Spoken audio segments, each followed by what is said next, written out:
안녕하세요. 금요사건 파일 디바제식합니다. 2012년 10월 10일 경기도 성남경찰서에 한 건의 신고가 접수되면서 사건이 시작됩니다. 혼자 사시는 아버지가 무려 한 달째 연락이 되지 않는다는 아들과 며느리의 신고였죠. 연락이 두절된 그는 78세의 남성 송 씨입니다. 그런데 막상 경찰이 주변 사람들을 탐문하니까 뜻밖의 이야기가 들렸어요. 송 씨? 여행 간다고 했는데? 그가 새들어 살던 집주인 및 지인들 몇몇은 여행을 떠났다고 다 알고 있더라고요. 그래서 경찰이 통화 내역을 확인해봤죠. 실제로 그가 지인들에게 직접 전화를 건 기록이 남아 있었습니다. 아니 근데 이상하게도 여전히 가족과 또 경찰의 연락만큼은 받지 않았고요. 일부러 피하는 걸까요? 일단 경찰은 송 씨가 여행을 갔다고 직접 알렸다는 그 점, 그리고 고령임에도 불구하고 평소 정정했다라는 진술을 토대로 단순 가출의 가능성에 무게를 두게 됩니다. 하지만 탐문을 하던 중 좀 수상한 점을 발견해요. 지인들이 하는 말이 송 씨 번호로 전화가 오긴 했다. 근데 알고 보니 아들이 건 거더라 라고 말하는 겁니다. 그러니까 수학이 너머의 목소리가 송 씨 본인이 아니었다는 거죠. 웬 젊은 남자가 송 씨 아들입니다 라고 소개했다는데요. 그러면서 아버지가 여행을 가서 당분간 연락이 안 될 거라고 말해준 거고요. 이에 대해 진짜 송 씨 아들은 금시초문이었어요. 즉 그렇다면 이 상황, 누군가 송 씨의 핸드폰을 가지고 아들 행세를 하고 있다는 거죠. 경찰은 심상치 않다는 것을 느끼고 본격적으로 행적을 추적합니다. 그러자 새로운 사실이 또 드러나요. 송 씨가 실종되기 직전 좀 껄끄러운 돈 문제에 얽혀 있었다는 정황입니다. 그는 실종되기 5개월 전인 2012년 5월까지 성남시 신흥동에서 작은 단란주점을 운영했습니다. 동시에 자신의 가게에서 색소폰을 연주하면서 연주자로도 활동해왔어요. 근데 이제 나이가 들면서 가게 운영이 좀 벅찼고 결국 다른 사람에게 이걸 이제 인계하기로 마음먹은 거죠. 그렇게 해서 만난 사람이 30대 여성 김 씨. 이 두 사람 간의 협상이 끝났고 송 씨는 그녀에게 4,500만 원을 받고 가게를 넘겨주기로 했어요. 근데 이때 그 김 씨가 당장은 돈이 좀 부족하대요. 그래서 일단은 2,500만 원만 지불하고 나머지 2천만 원은 좀 시간이 지나고 주기로 했었죠. 어쨌든 송 씨는 가게에서 손을 떼게 됩니다. 이후에도 그는 색소폰 연주를 계속 하고 있었잖아요. 그래서 그걸 하려고 종종 가게를 찾았다고 해요. 아니 근데 시간이 좀 지나도 김 씨가 이 잔금 2천만 원 주는 걸 계속 미루는 겁니다. 초조해진 송 씨가 그녀를 독촉하기 시작했죠. 인근 상인들에 따르면 송 씨가 종종 하소연을 막 했어요. 돈을 못 받았다고. 그리고 내가 이 2천만 원만 다 받으면 색소폰 연주고 뭐고 다 그만둘 거라고 했었대요. 그러니까 잔금을 받기 위해서 어쩔 수 없이 계속 가게에 얼굴을 비췄다고 주장이 돼요. 그런데요, 사실 이때 새로운 주인 김 씨가 이 가게를 혼자 운영하던 건 아니었습니다.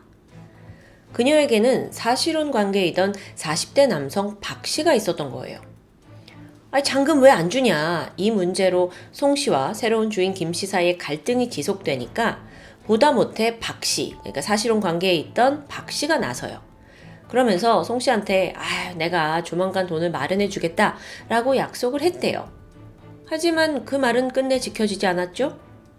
경찰이 확인해 본 결과 송 씨의 실종 수사가 진행 중이던 그 당시까지도 잔금을 줬다는 은행 기록은 전혀 찾아볼 수 없었습니다. 자, 여기까지 이들의 관계를 파악한 경찰은 김 씨와 박 씨, 이 두 사람이 실종과 연관이 있을지도 모른다고 의심이 들었어요. 당연하죠. 그리고 즉각 둘을 소환해서 조사를 진행합니다. 근데 여기서 주목할 만한 점이 둘의 진술이 굉장히 모호하다는 겁니다. 먼저 여성 김 씨는 그 남자친구인 박 씨가 잔금을 대신 내주기로 했다. 나는 그 다음 일은 모른다. 이렇게 좀 무책임하게 진술했어요. 이에 반해 박 씨는요, 나는 이미 지난 6월에 송 씨에게 돈을 주었다는 겁니다.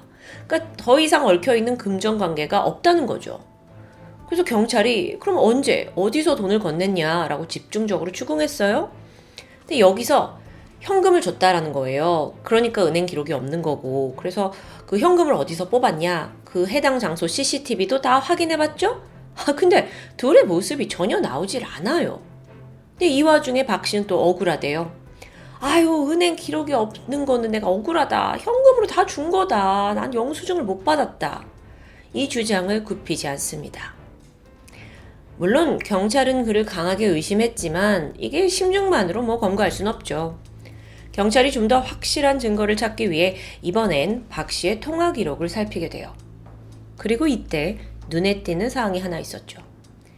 박 씨가 지난 9월 13일, 그러니까 수사가 있기 대략 한 달 전에 어떤 업체를 불러서 단란주점 내부 방수공사를 진행했다는 사실입니다. 갑자기 방수공사? 왜요? 사실 이 공사 자체가 수상한 건 아니에요. 가게가 오래된 곳이라서 충분히 보수공사를 좀 할 수도 있죠. 그런데 문제는 이 공사를 진행한 직후 박 씨가 자기 휴대폰에서 업체 번호를 곧바로 삭제했더라고요. 마치 이 공사가 진행된 걸 아예 없었던 일로 하려는 것처럼요. 그래서 경찰이 수소문 끝에 그 공사를 진행한 설비업자 우 씨를 찾아갔는데 거기서 아주 결정적인 진술을 얻게 됩니다. 우 씨가 말하길 공사 당일 좀 특이한 점이 있었다고 해요. 우선 그 가게 홀 벽에서 물이 샌다, 방수공사를 해달라 이런 요청을 받았거든요. 근데 이걸 하려면 실내 벽을 전부 뜯어내야 합니다.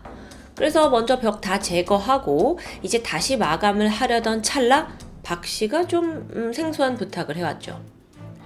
그 마감을 하기 전에 벽 안에다가 커다란 나무 상자를 넣고 그 위에 콘크리트를 발라달라는 거예요. 그래서 여기서 업자인 우 씨가 난색을 표했죠.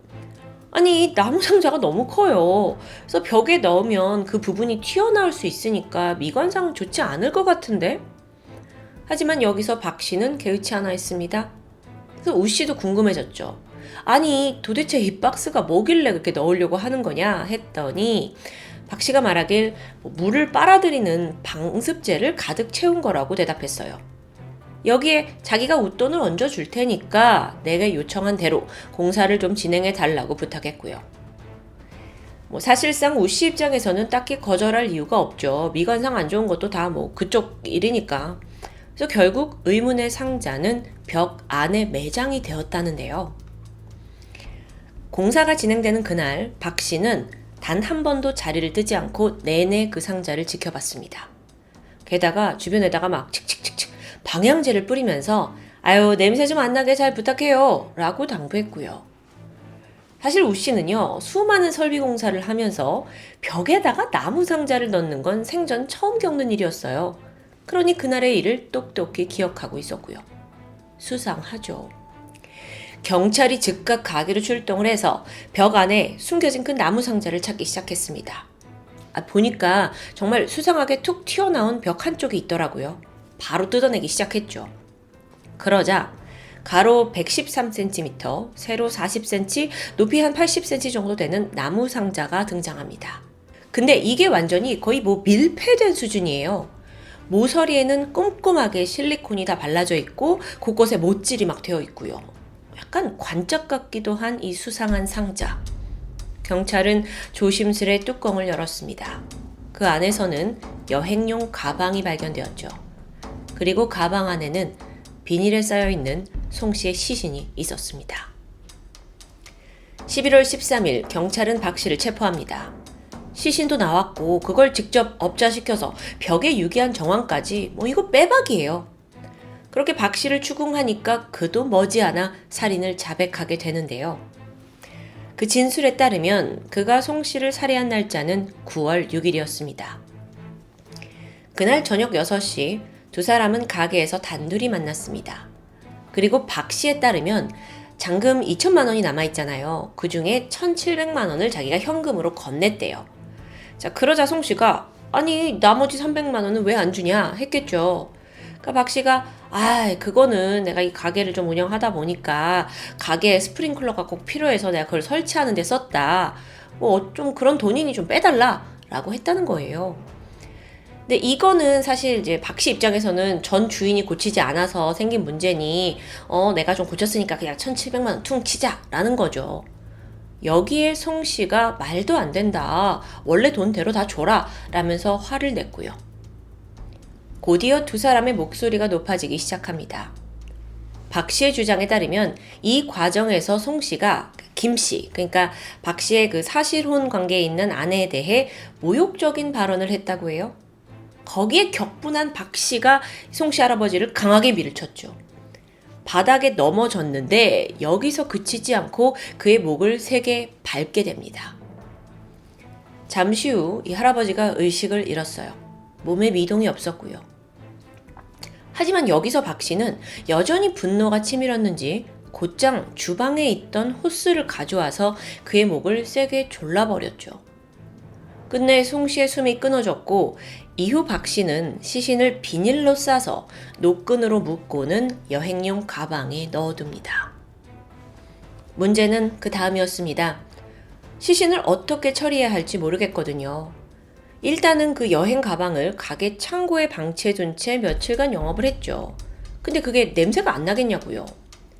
시신이 부패하면서 하나둘 직원들이 사장님 창고에서 너무 이상한 냄새가 나요. 막 이렇게 이제 불평을 합니다. 박 씨가 두려워졌어요. 그렇다고 이 큰 가방을 지금 밖으로 들고 나가는 순간 CCTV에 찍히잖아요. 그럼 이게 증거가 남을 게 뻔하니까 그것도 할 수 없었죠. 무엇보다 혼자 가방을 옮기기에 가방도 꽤 무거웠습니다. 결국 그에게 가장 안전한 장소는 바로 이 가게입니다. 여러분, 실제로도 일부 범죄자들은 시신 유기를 할 때 자신이 통제하기 쉬운 곳으로 선택한다고 해요. 계속 시야에 둬야 마음이 편하다고 느끼는 거죠. 그렇게 박 씨는 가게 내에 마땅한 장소를 찾기 시작해요. 아니 근데 그게 쉽지 않죠. 여기는 손님들도 들락날락, 직원까지 오가는 영업장이잖아요. 그래서 고심 끝에 떠올린 게 벽과 나무 상자였습니다. 그는 직접 나무 상자를 제작했어요. 그리고 안에다가 시신이 든 가방을 넣었죠. 실리콘으로 상자의 틈새를 꼼꼼히 틀어 막아서 냄새가 새어나오지 않도록 대비합니다. 이후 설비업자를 불러서 방수 공사를 해야 한다라는 핑계로 시신이 든 상자를 벽 안에 매장하는 데 성공한 거예요. 공사가 다 끝나고 나서 박 씨는 태연하게 영업을 다시 시작했습니다.